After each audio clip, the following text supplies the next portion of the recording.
네, 평화의 왕으로 이 세상에 오신 예수님을 기억하며 또한 그 예수님을 기다리며 우리 대림절 두 번째 촛불이 밝혀졌습니다. 우리의 삶을 어지럽히는 어둠의 그림자들이 있습니다. 또 폭력과 죽음의 그늘이 이 온 세상에 가득합니다. 오늘 예배를 드리면서 밝힌 이 평화의 촛불이 우리 마음에 깃들어 있는 어두움, 그리고 이 세상에 깃들어 있는 어두움을 주님의 환하고 또 따뜻한 빛으로 몰아내 주시기를 간절히 기원합니다. 어떤 두 사람이 버스 안에서 심하게 다투고 있었습니다. 좁은 공간에서 다른 승객들은 아랑곳하지 않고 소리를 높여가며 싸웠습니다. 그러자 함께 있던 다른 승객들도 점점 혈압이 올라갑니다. 어느 중년의 승객이 참다 못해 다음 정거장에 버스가 도착하자마자 버스에 내리면서 뒤를 돌아보며 그 다투던 사람들에게 소리를 쳤습니다. 여기가 교회인 줄 알아? 오늘날 너무나 많은 교회들이 이러한 다툼과 분열의 악한 영에 사로잡혀서 교회의 본질과 사명은 망각한 채 하나님의 이름에 먹칠을 하는 경우들 참 많이 있습니다.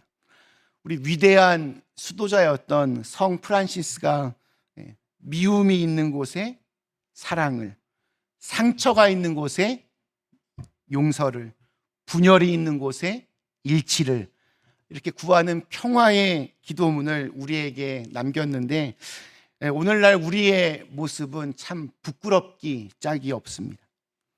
그렇다면 교회는 그렇게 많이 싸우는데 세상은 좀 나은가?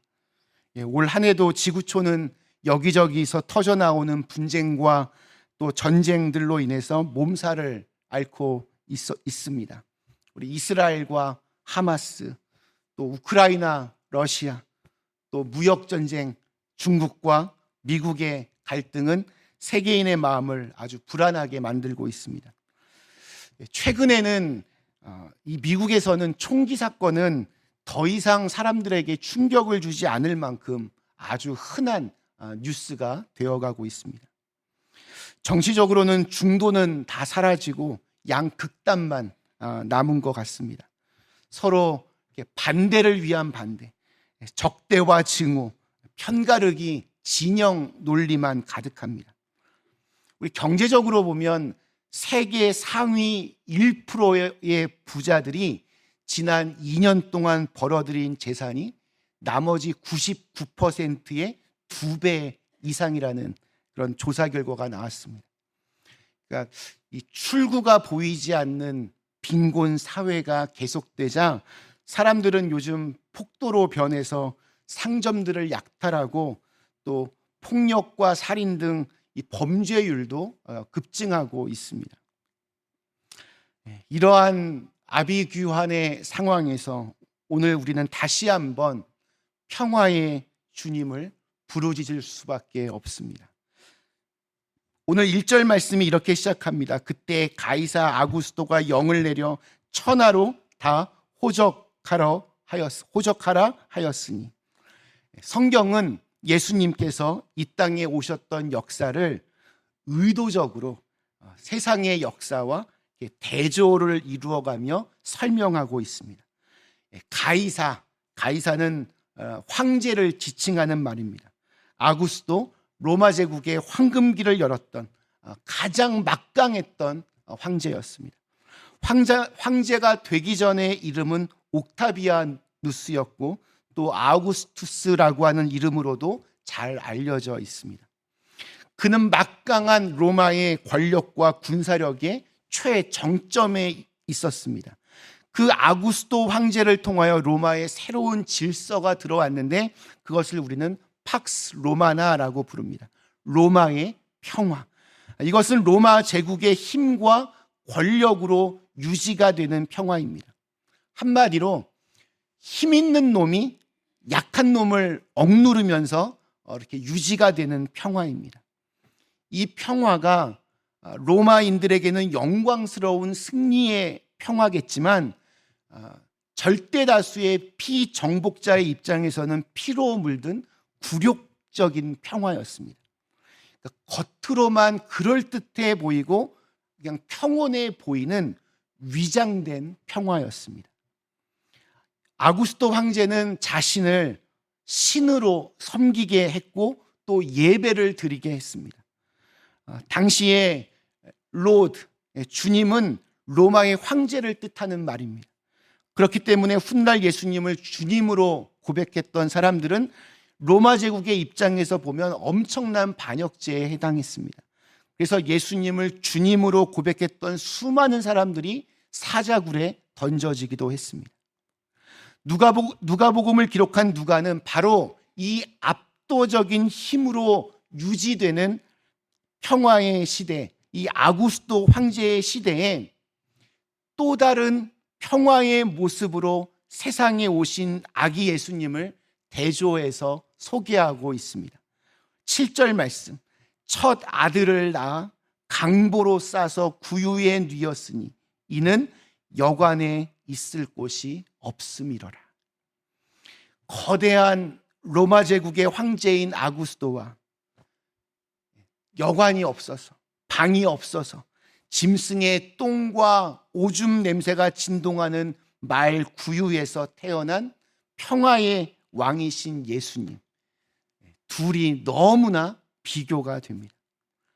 하나는 끊임없이 자기가 높아지는 평화였습니다. 그러나 또 하나의 평화는 가장 높으신 분이 철저하게 밑바닥까지 낮아지려고 하는 평화였습니다. 세상의 모든 사람을 힘으로 누르며 세상의 모든 것을 다 가졌던 가장 강력한 최고 권력자의 평화가 이 아구스도 황제의 평화였다면, 또 다른 평화는 그 어머니의 젖가슴에 의지하고 있는, 그것이 아니면 아무것도 할 수 없는 무능한 어린 아기로부터 시작된 평화였습니다. 로마 황제는 두려움의 존재였습니다. 그러나 어린아기, 갓난아기 두려워하는 사람은 아무도 없습니다. 로마가 만들어 놓은 평화는 자기에게 반란하는 자를 십자가에 처형하겠다라고 하는 협박과 공갈을 통해서 세운 평화였습니다. 그러나 예수님께서 이 땅에 오시면서 우리에게 주신 평화는 오히려 자기를 공격하는 십자가의 죽음을 담담하게 죽음으로 받으며 다른 사람을 세우고 다른 사람의 죄를 용서하며 고난받던 그러한 평화였습니다. 주님의 평화를 만들어내는 방식은 인간이 가지고 있는 세속적인 그런 가치관을 뒤집어 놓았습니다. 어린아이로부터 시작된 평화가 어른의 폭력을 잠재우려고 합니다. 예수 그리스도는 이 땅에 어린아이로 오셨습니다. 세상 사람들은 뭔가 가진 자의 편에 속하려고 합니다. 힘 있는 자 편에 줄대려고 합니다. 그러나 예수님은 하나님의 사랑을 가지고 가난한 자들의 편에 서셨습니다. 애통한 자의 편에 섰습니다. 의로운 자의 편에 서셨습니다. 세상에서 탄식하는 자들의 편에 서셨습니다. 병든 자의 편에 서셨습니다. 연약한 자의 편에 서셨습니다.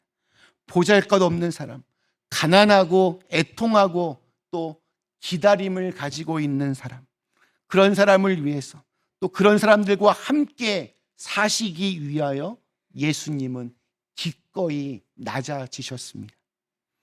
만약에 예수님이 이렇게 낮아지지 않으셨다면 누가 감히 하나님의 평화를 맛볼 수 있었겠습니까? 어느 누구도 나 때문에, 내 공로 때문에 내가 잘나서 이 평화를 얻었다고 말하지 않게 하기 위해서, 또 나의 노력과 힘으로 이 평화를 얻었다고 말하지 않게 하기 위해서 하나님께서는 가장 낮은 자리에 오셔서 우리에게 가르쳐 주십니다. 이 평화는 하나님의 선물이다. 이 용서함도 하나님의 선물이다. 예수님의 탄생 소식을 가장 먼저 들은 사람들, 사회에서 그리 주목받지 못하던 가난한 목자들이었습니다.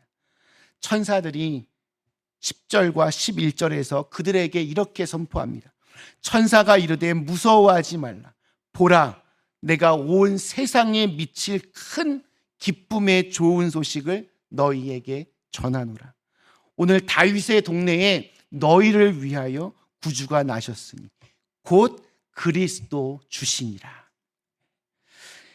가이사 아구스토가 천하를 다스리던 시절, 그의 명령 한마디에 수많은 사람들이 자신들의 호적을 다시 정리하기 위하여 먼 길을 떠나야만 했던 시절, 천사들이 들려준 소식은 이 세상의 참된 주인이 누구인지를 분명하게 밝혀주고 있습니다. 인간의 눈으로 보면 로마 황제인 아구스토가 세상의 주인 같지만 사실은 구주 예수께서 참된 세상의 주인이라는 것을 이렇게 누가는 의도적으로 적고 있습니다. 일본에는 세계적으로 자랑하는 우리 기독교 크리스찬 두 명이 있습니다. 한 사람은 우찌무라 간조, 그는 위대한 성경학자였습니다. 또 한 사람은 가가와 도요이코, 그는 빈민운동을 하면서 예수님의 사랑을 실천에 옮기는 데 앞장섰던 사람입니다. 그중 이 가가와 도요이코 목사님, 오늘날까지도 일본의 살아있는 성자 혹은 일본의 사도 바울 이렇게 불려지는 분입니다. 원래 이 가가와 도요이코 목사님의 어머니는 술집의 기생이었습니다. 반면에 얼굴도 모르는 그의 아버지는 그 고베 시장이었습니다. 이 고베 시장이 기생을 첩으로 들여서 나온 아들이 바로 이 가가와 도요이코 목사님이었습니다. 근데 설상가상으로 그분이 어린 시절에 돌림병이 돌면서 어머니가 먼저 돌아가시고 이듬해 정말 사랑 한번 제대로 주지 않았던 아버지마저 돌아가시게 되어서 오갈 데 없었던 그는 어쩔 수 없이 그 아버지의 그 본처 집에 들어가면서 의붓 형제들 사이에 이렇게 얹혀 살게 되었습니다. 그러니까 어릴 때부터 얼마나 많은 구박을 받으며 또 눈칫밥을 먹으며 살았겠습니까? 그러던 그가 12살 때였습니다. 마땅히 갈 곳도 없고 외로웠던 그날도 그는 담장 밑에 그저 쪼그리고 앉아서 홀로 따스한 햇볕을 쬐고 있었습니다. 바로 그 앞을 북을 치면서 나팔을 불면서 지나가던 행렬이 있었는데 당시 일본 전역을 다니며 전도운동 열심히 하던 예수전도단 일행이었습니다. 그때 행렬에서 외치는 소리가 들렸습니다. 주 예수 그리스도를 믿으십시오. 그러면 당신도 하나님의 자녀가 될 수 있습니다. 인생의 참 소망은 예수 그리스도에게 있습니다. 그 순간 그 어린 가가와 도요이코가 그 소리에 정신이 번쩍 들었습니다. 그는 자기도 모르는 사이에 그 자리에서 벌떡 일어나서 소리치는 사람에게 달려가서 이렇게 물었습니다. 정말입니까? 나 같은 기생의 자식도 예수님만 믿으면 하나님의 아들이 될 수 있습니까? 물론입니다. 그러자 어린 가과는 또 소리칩니다. 나 같은 첩의 아들도 예수님만 믿으면 하나님의 아들이 될 수 있습니까? 물론입니다. 가가와가 또다시 소리칩니다. 나처럼 아버지에게 한 번도 사랑 제대로 받지 못한 사람도 예수님만 믿으면 하나님의 아들이 될 수 있습니까? 그 전도대원은 확신에 찬 목소리로 다시 대답했습니다. 물론입니다. 요한복음 1장 12절에 말씀하시기를 영접하는 자, 곧 그 이름을 믿는 자들에게는 하나님의 자녀가 되는 권세를 주셨다고 했습니다. 당신도 예수님을 믿고 예수님을 영접하면 얼마든지 하나님의 자녀가 될 수 있습니다. 가가와 도요이코 목사님은 후에 자신의 회고록을 정리하면서 그날의 사건을 이렇게 기록하고 있습니다. 그때 나는 그 전도대원의 말을 듣는 순간 마치 몇만 볼트의 전압에 감전된 것 같았습니다. 나는 예수님을 본 적도 성경을 읽은 적도 없고, 그래서 그분이 누구인지 전혀 몰랐는데 그분은 나를 다 알고 있는 것 같았습니다. 내게 일어난 이 사건은 논리적으로 설명할 수 있는 것이 아니었습니다. 마치 그분은 나를 위해 이미 오랜 시간 기다리고 계신 것 같은 느낌이었습니다. 그때 나도 모르게 예수 그리스도를 나의 구주로 영접한다고 고백했을 때 나는 그동안 세상에서 느낄 수 없었던 어떤 안도감, 평온함, 뭐라 형언할 수 없는, 마치 집 나간 아들이 다시 아버지의 품 안에 돌아온 느낌을 받았습니다. 나는 비로소 아버지께 돌아온 것입니다. 나는 비로소 진짜 아버지를 찾은 것이었습니다. 그리고 그때부터 나에게 당신의 이름이 무엇이냐라고 물으면 이름 외에 다른 것은 묻지도 않았는데도 그는 언제나 이렇게 대답했다고 합니다.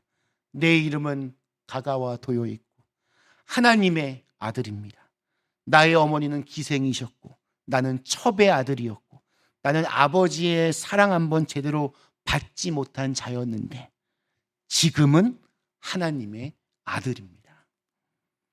그는 자기가 하나님의 아들이라고 하는 그 긍지와 자부심을 가지고 자기처럼 힘든 인생을 살아가는 많은 자들에게 그 아버지의 품이 어떠한지를 가르쳐주고 그것들을 실천하고 이후에는 고아들을 위해서 나중에는 한센병이라고 하는 이 문둥병으로 고통받는 거린들의 친구가 되어서 그렇게 평생을 살아가게 되었습니다.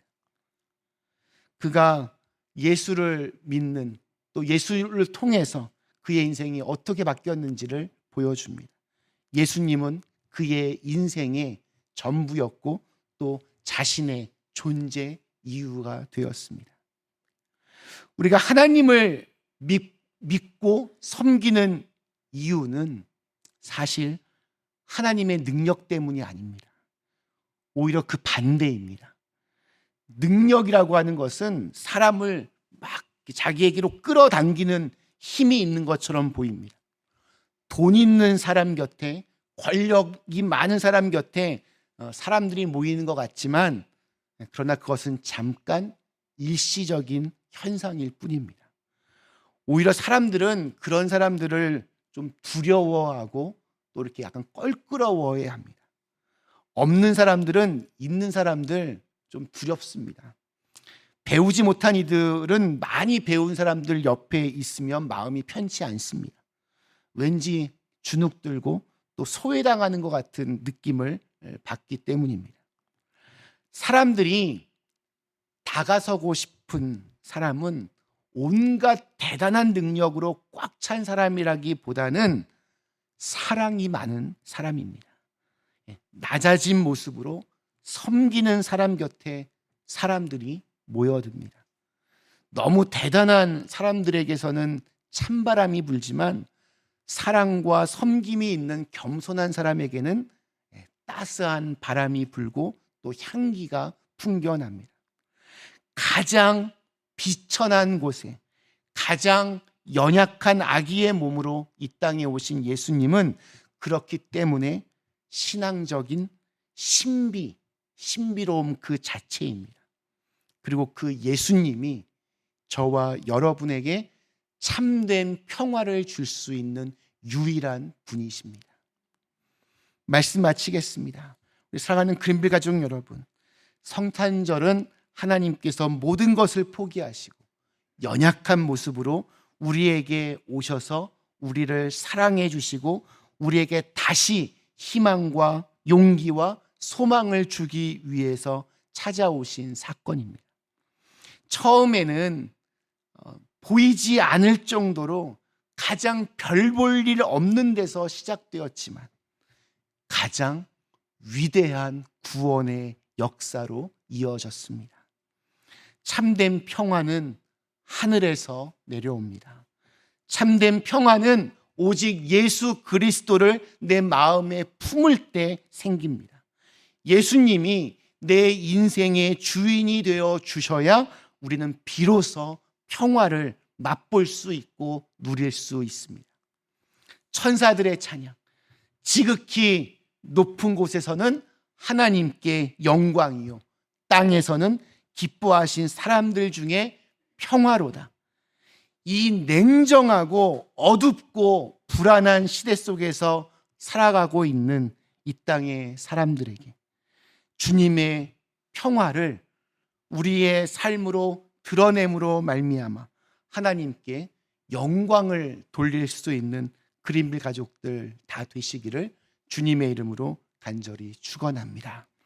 우리 주신 말씀을 생각하며 잠시 함께 기도하시겠습니다.